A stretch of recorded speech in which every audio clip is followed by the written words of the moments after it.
Mediation analysis की।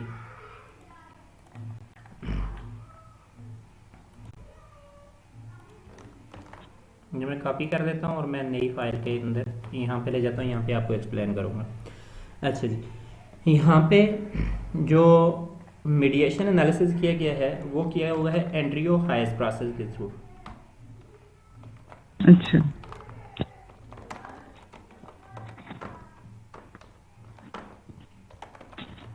ठीक है, किसके थ्रू किया हुआ है? एंड्रयू हाइस मीडिएशन प्रोसेस के थ्रू किया हुआ है। ठीक है, पहले मैं आपको ठीक है। समझाता हूँ कि व्हाट इज मीडिएशन। सॉरी, ठीक है। देखिए, हमारे पास जो वेरिएबल्स होते हैं ना, चार तरह के हमारे पास वेरिएबल्स होते हैं। ठीक है जी, पहला जो हमारे पास वेरिएबल होता है वो है IV, दूसरा जो वेरिएबल होता है वो होता है DV, और एक हमारे पास होता है मीडिएटर। ठीक है, और एक हमारे पास वेरिएबल होता है मॉडरेटर। ठीक है, ठीक है। जो IV है वो आपको पता है कि ये इंडिपेंडेंट होता है, किसी से इफेक्ट नहीं लेता। ठीक है, डू नॉट टेक ठीक ठीक है। Any effect from other. ठीक है, इसके लिए और भी बहुत सारे वेरिएबल है, नाम है, जैसे इसको एक्सोजीनस वेरिएबल का भी नाम दिया जाता है। ठीक है जी, दूसरा आपके पास वेरिएबल होता है डिपेंडेंट वेरिएबल। ठीक है जी, ये वेरिएबल जो होता है ये आउटकम वेरिएबल होता है। ठीक है, क्या होता है? Outcome variable. और इसको आउटकम जो है वो वेरिएबल। इसको एंडोजीनियस वेरिएबल का नाम दिया जाता है। ठीक है जी, और फिर आपके पास जो वेरिएबल है वो है मीडिएटर। ठीक है, मीडिएटर बेसिकली एक फैसिलिटेटर होता है। ठीक है, क्या होता है? फैसिलिटेटर होता है। ये क्या करता है? Facilitates the effect of IV on DV।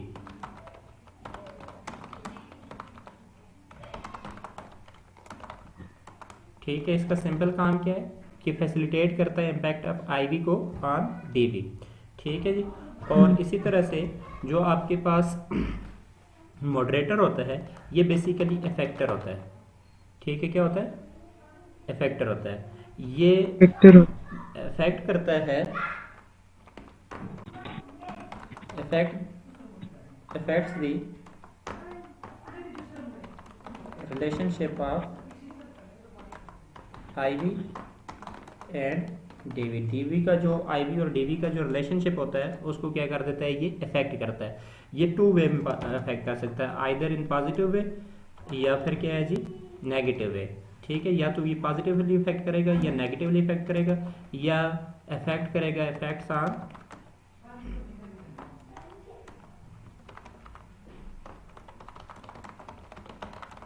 ठीक है, स्ट्रेंथ ऑफ रिलेशनशिप के ऊपर इफेक्ट कर देगा। ठीक है, स्ट्रेंथ को ये कम कर देगा या जो है वो ज़्यादा कर देगा, इस तरह से ये इफेक्ट करता है। या पॉजिटिव रिलेशनशिप को नेगेटिव में कन्वर्ट कर देता है, या फिर नेगेटिव को पॉजिटिव में कन्वर्ट करता है, या फिर स्ट्रेंथ को इंक्रीज कर देता है, या फिर क्या करता है? डिक्रीज करता है। ये बात समझ आ गई आप लोग आपको?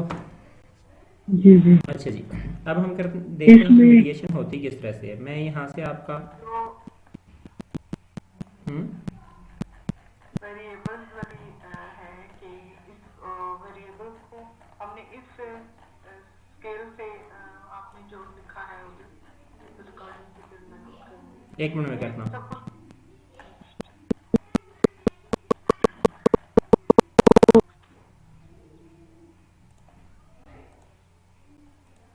ये मैं आपका मॉडल रिसर्च मॉडल कॉपी कर लिए, इसके ऊपर बात करेंगे हम। जी हाँ, पूछिए, हम क्या पूछना हमने?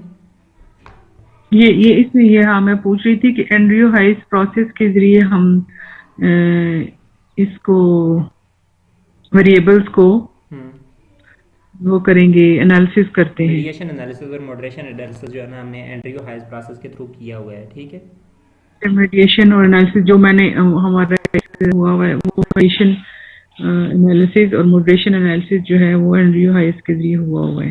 ठीक है, उसके बाद वेरिएबल्स का बता दिया कि उनका 4 टाइप होती है। ये आपके पास बर्नआउट यहाँ पे इंडिपेंडेंट वेरिएबल है, पेशेंट केयर आपके पास जी। डिपेंडेंट वेरिएबल है, ठीक है। और ये आपसे डिफेंस में पूछा जा सकता है कि कौन सा वेरिएबल कौन सी नेचर के, तो आपको पता होना चाहिए बर्नआउट इंडिपेंडेंट है, पेशेंट केयर डिपेंडेंट है, और ये जो वर्क रिलेटेड एंजाइटी है ये मीडिएटिंग वेरिएबल हो, और ये जो आपके पास सेल्फ कंपेशन है ये आपके पास मॉडरेटर के तौर पे है, ठीक है। बर्नआउट इंडिपेंडेंट हो गया, पेशेंट के डिपेंडेंट हो गया, बिल्कुल। और जो सेल्फ कंपेशन है वो जो है वो मॉडरेटर है।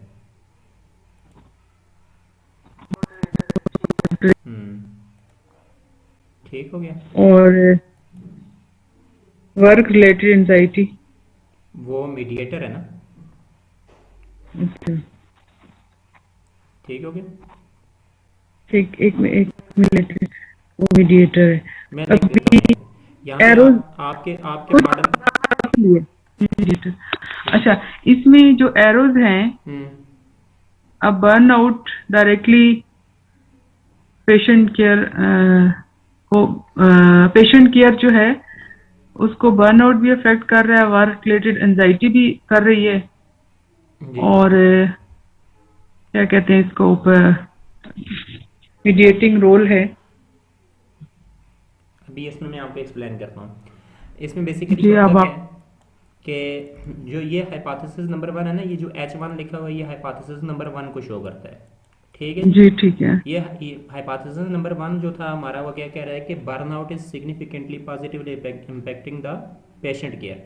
तो ये जो लाइन सारी की सारी है ये शो कर रही है कि burnout is significantly positively affecting the patient care, ठीक है। ये हमारा हाइपोथेसिस नंबर 1 हो गया। हाइपोथेसिस नंबर 2 हमारा जो था वो क्या था, sorry, burnout is significantly negatively affecting the patient care, ठीक है, कि बर्नआउट जितना ज्यादा होगा पेशेंट केयर उतनी कम होगी, ठीक है। और दूसरा जो हमारा हाइपोथेसिस था वो कहता था burnout is significantly positively related to the patient work related anxiety, कि वो हमारा हाइपोथेसिस नंबर 2 है, ये जो H2 लिखा हुआ है कि जितना ज़्यादा जो है वो बर्नआउट बढ़ेगा उतनी पेशेंट की उतनी जो वर्क हेल्थ केयर वर्कर है उनकी वर्क रिलेटेड एंजाइटी बढ़ जाएगी, ठीक है। और सिमिलरली जो वर्क हमारा तीसरा हाइपोथेसिस था, ये जो H3 लिखा हुआ है, वो कहता था कि work related anxiety is significantly negatively associated with the patient care, ठीक है, यानी कि जितनी वर्क रिलेटेड एंजाइटी बढ़ेगी उतनी पेशेंट केयर भी क्या हो जाएगी, कम होगी, कम हो जाएगी। और हाइपोथेसिस नंबर 4 ये जो H4 लिखा हुआ है ये कहता है कि अभी देखें ना, हमने पहले चीज़ क्या पढ़ी कि वर्क रिलेटेड एंजाइटी बर्नआउट के बढ़ने से क्या होता है, कम हो सॉरी, पेशेंट केयर जो है वो वर्क रिलेटेड एंजाइटी, सॉरी मैं क्या कह रहा बढ़ने से कि कम हो जाती है, पेशेंट केयर जो होती है वो बर्नआउट के बढ़ने से कम हो जाती है, ठीक है। और साथ में हम ये भी पढ़ रहे हैं कि जितना बर्नआउट बढ़ेगा उतनी वर्क रिलेटेड एंजाइटी बढ़ जाएगी, तो जब ये बढ़ेगी तो ये मजीद बर्नआउट के इम्पैक्ट को फैसिलिटेट करेगी, और इन दोनों के इफेक्ट की मौजूदगी में पेशेंट केयर मजीद क्या हो जाएगी जी, कम हो जाएगी। तो इस तरह से हाइपोथेसिस नंबर 4 जो कहता है कि वो क्या कहता है कि burnout is significantly mediating the relationship work related anxiety is significantly mediating the relationship between burnout and patient care, ठीक है जी। तो इस तरह से ये जो है वो मीडिएटिंग रोल प्ले कर रही है। लेकिन जब जो हाइपोथेसिस नंबर 5 के ऊपर हम आते हैं, वैसे हम क्या कहते हैं कि जितनी वर्क रिलेटेड एंजाइटी बढ़ेगी उतनी पेशेंट केयर क्या हो जाएगी जी, कम हो जाएगी, कम हो जाएगी, ठीक है। लेकिन जब सेल्फ कंपैशन होती है, जब हेल्थ केयर वर्कर जो है वो अपने आप को कंपनसेट करते हैं, अपने आपके साथ जो है वो अपने गोल्स को मोटिव्स को माइंड में रख के वो जो है वो अपने पर्सनल जो इश्यूज होते हैं उनको मिनिमाइज करते हैं, तो उससे क्या होता है, जितनी वर्क रिलेटेड एंजाइटी बढ़ेगी तो सेल्फ कंपैशन उसके इफेक्ट को न्यूट्रलाइज कर देगा और पेशेंट केयर कम नहीं होने देगी, ठीक है जी। तो इस तरह से क्या कहते हैं कि self compassion significantly moderates the relationship between work related anxiety and patient care. इस तरह से आपके ये 5 हाइपोथेसिस बन जाते हैं, ठीक हो गया। तो अब हम देखते हैं जी कि मीडिएटिंग की, ओहो ठीक है, अच्छा, जो हम मीडिएशन एनालिसिस जब कर रहे होते हैं ना, तो हम इस दायरे के अंदर रहते हैं, ये बर्नआउट से इस लेवल तक, ठीक है जी। इसके अंदर हम पहला जो रिलेशनशिप फाइंड करते हैं वो हम देखते हैं effect of IV on mediating variable. ठीक है, सबसे पहले हम देखते हैं कि ये जो आईवी वेरिएबल है, इंडिपेंडेंट वेरिएबल है, उसका मीडिएटिंग वेरिएबल के ऊपर क्या रिलेशनशिप है। ठीक है जी, और कंडीशन क्या है इसके लिए कि impact of IV on mediating variable must be significant. ठीक है, मीडिएशन को एक्सेप्ट करने के लिए पहली कंडीशन क्या है कि आईवी का डीवी के ऊपर जो मीडिएटिंग वेरिएबल के ऊपर जो इफेक्ट हो वो क्या हो, सिग्निफिकेंट हो। ठीक है जी, जैसे कि इस वेरिएबल के अंदर हम देख रहे हैं सिग्निफिकेंट हमें कैसे पता चलता है, ये जो डबल स्टैरिक वैल्यू पड़ी हुई है, मैंने आपको कल भी कहा था कि डबल स्टैरिक से मुराद क्या होता है, क्या होता है, strength P value less than 0.01।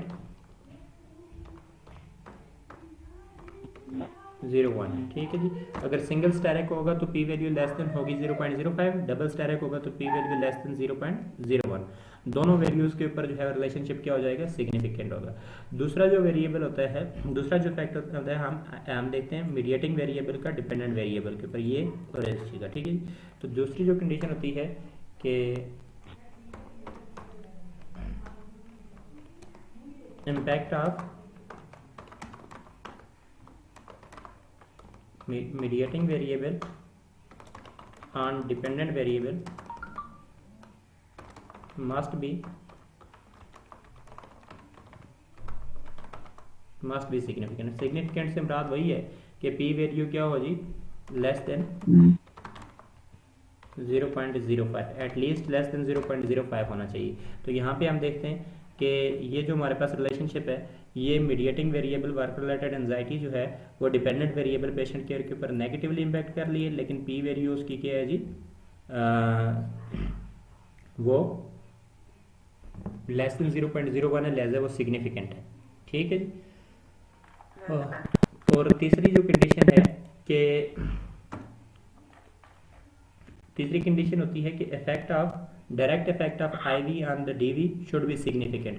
ठीक है जी,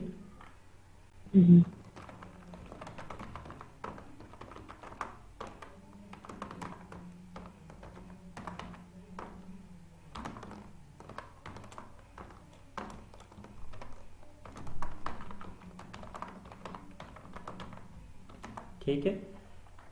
तो यहाँ पे हम देखते हैं जो आईवी हमारा वेरिएबल था बर्नआउट, उसका डिपेंडेंट वेरिएबल पेशेंट के ऊपर जो इफेक्ट है नेगेटिव इफेक्ट है, लेकिन वो भी क्या है जी, सिग्निफिकेंट है, क्योंकि डबल स्टैरिक यहाँ पर पड़ा हुआ है। ठीक है जी, और तीसरी जो कंडीशन है वो ये है कि टोटल इफेक्ट जो होता है वो must be less than the direct effect जो होता है, या इसमें जो कंडीशन होती है वो क्या होती है कि direct effect must be less than the total effect of analysis। ठीक है जी, थर्ड जो कंडीशन है वो क्या होनी चाहिए, the direct effect of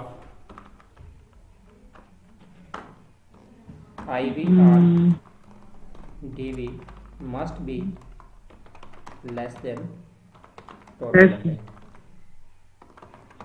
ठीक है, ये फोर्थ कंडीशन है मीडिएशन को एक्सेप्ट करने के लिए।